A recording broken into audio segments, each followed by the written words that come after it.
Okay, traders, we are off and running. Now notice here on my 2-minute chart of Apple how the some pre-market activity is still showing, and that's actually a quirk in the platform. It usually works itself out later in the morning. Sometimes it takes a minute or so.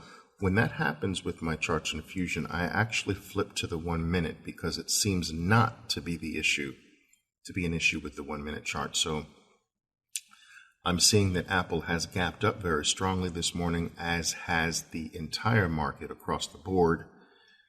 But we're getting some initial weakness off that gap to the upside. So we're going to let this trade a little bit and see what happens. All right, 2 minutes still, which is my go-to time frame, still showing that dual activity here. So I have some time to flip through some things. Gill coming off of its initial gap to the upside. Adobe also gapping up this morning. Let's see what Facebook is doing this morning. Okay, gapping up and remaining relatively strong here. Okay. Holding steady.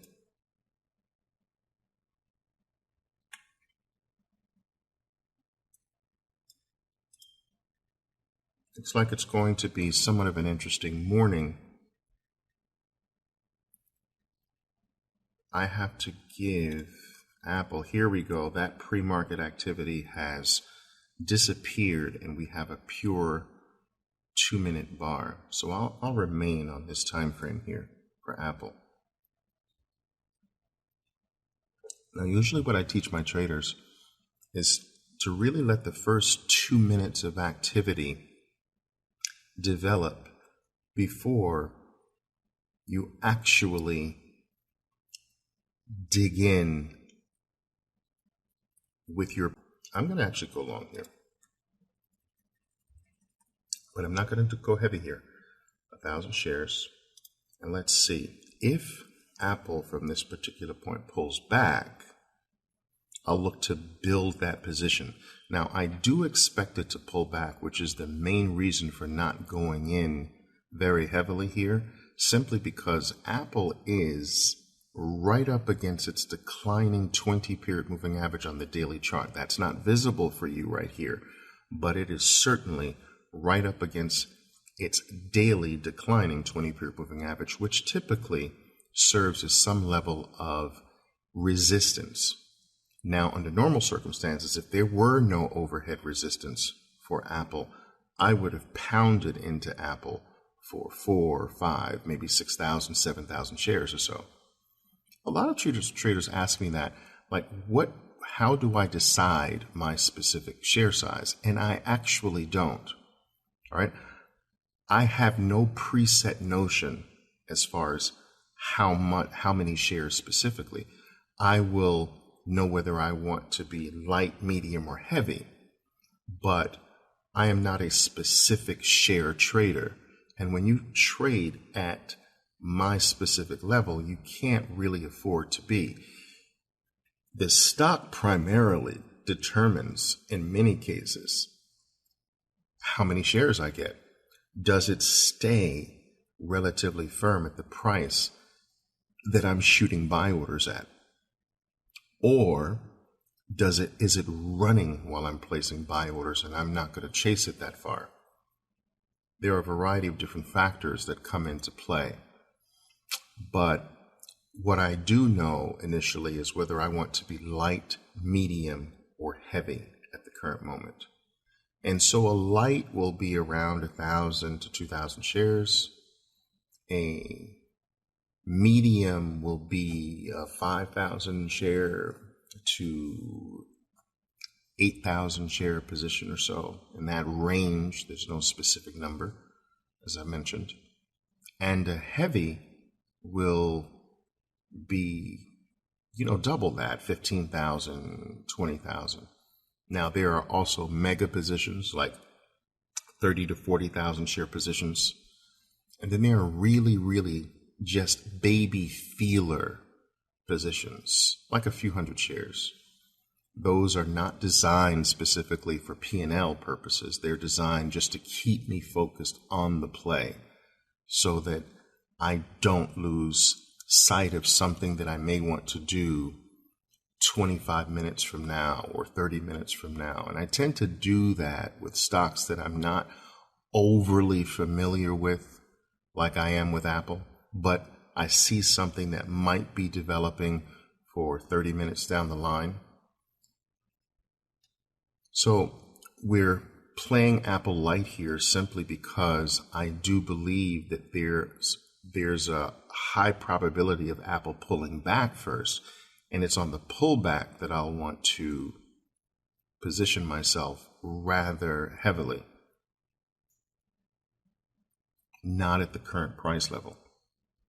So in this scenario, it's likely that if Apple runs to the upside on me, it's going to be a very mild, profitable day, simply because my stance is that I will build heavily into a pullback. I am not going to build heavily into a rally, not while the stock is up against its declining 20-period moving average on the daily chart.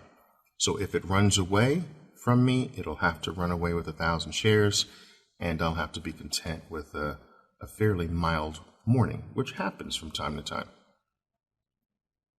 I am not a big chaser. I never have been. There are different styles of market play, and there are different types of traders.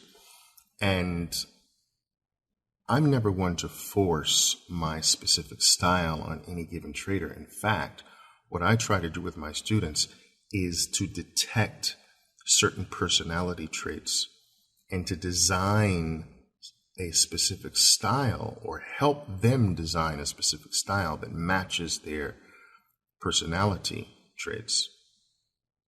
That's not always possible because I am not in a position to live with a specific trader long enough over years and years to truly know all of the ins and outs of their personality. But I usually in a short period of time can nail specifics that can help me at least advise a trader that you are better leaning this way or that way as a trader. There are momentum traders, traders that do buy heavily into rallies. They want momentum to occur first. They want a proven move to happen before they. I am at the opposite end, in that I am more of a builder into the position on a counter trend move. As the stock is moving against my desired direction, I am building the play. A momentum trader builds the play as it confirms its desired direction. So there are a variety of different styles of market play, and there are no right and wrong styles.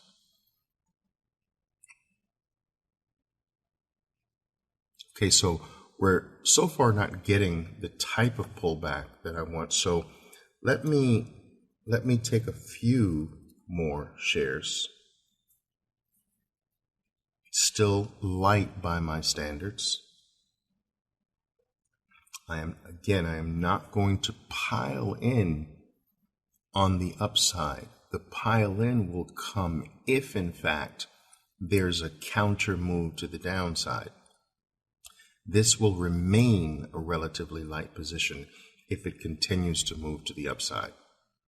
But so far what we have is basically a gap and do nothing scenario. And let's see if that's the case with other plays. Guild, pretty much the same, a gap and vacillate scenario, gap and do nothing scenario. Here's on SanDisk, a gap and grind to the downside. EXPE, a fairly gap and do nothing, or do very little, I should say, not nothing. QCOM, this QCOM looks interesting.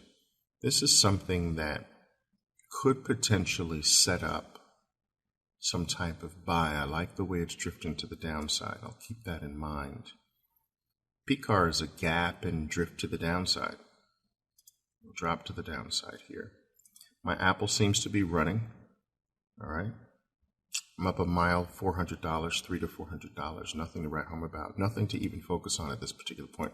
So let me continue to browse other plays. Now, what this browsing does for me is help me put a finger on the pulse of the overall market, not just Apple. Okay?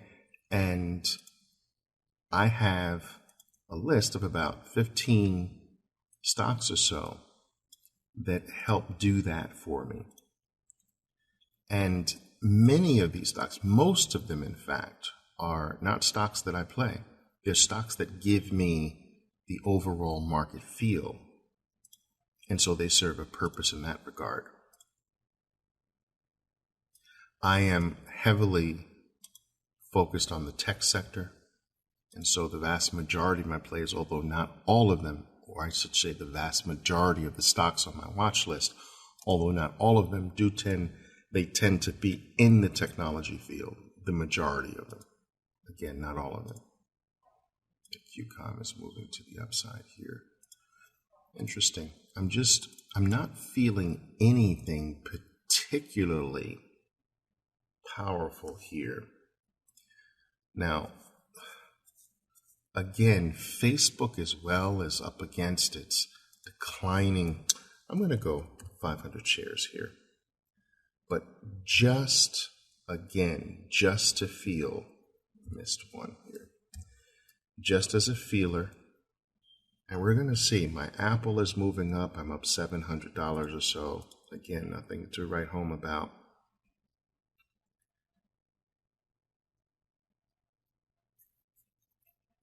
If Apple continues to grind here,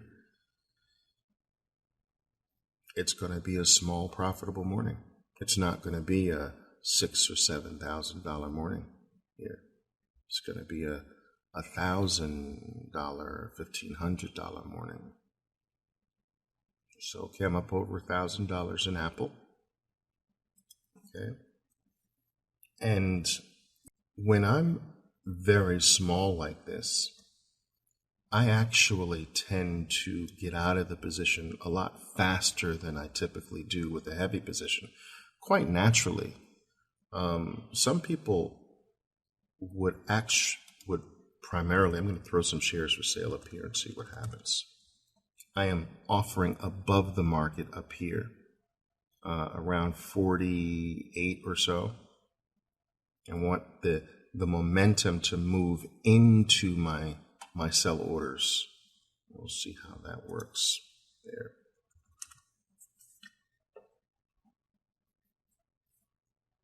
Okay, I'm starting to get a push, but not quite getting there. So I'm above that 112.45 number. Let's see. Here we go. It's trying. We got one off. I'm sitting at the 40. There we go. Come on, baby. There we go. Come to Papa. Okay, so we're down to 800 shares. Let's see if we can get some play here. I do think there's a pullback coming for us down to 500 shares.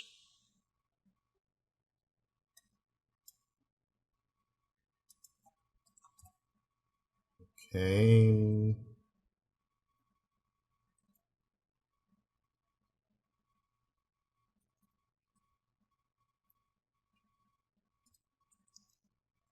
Sitting with some at 52, just got the 52s and the 54s done. $1,200, almost $1,300 in the bag for Apple. Wow, my Facebook has moved up pretty nicely. This is a position not to write home about very much, so I'm actually going to 3, 4, 5. Anyway, not a bad morning. I mean, it's nothing to write home about in a very big way, but These videos, I hope, are demonstrating how a professional handles the very first 10 to 15 to maybe 20 minutes of trading. How a professional gauges the open, determines whether or not the morning is going to be a long bias or a short bias.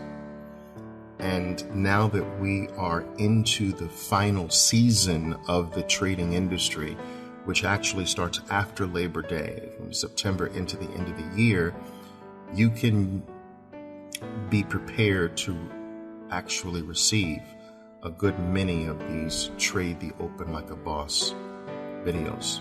I hope it's been helpful. This is Oliver Velez signing off, but only for now. Ciao.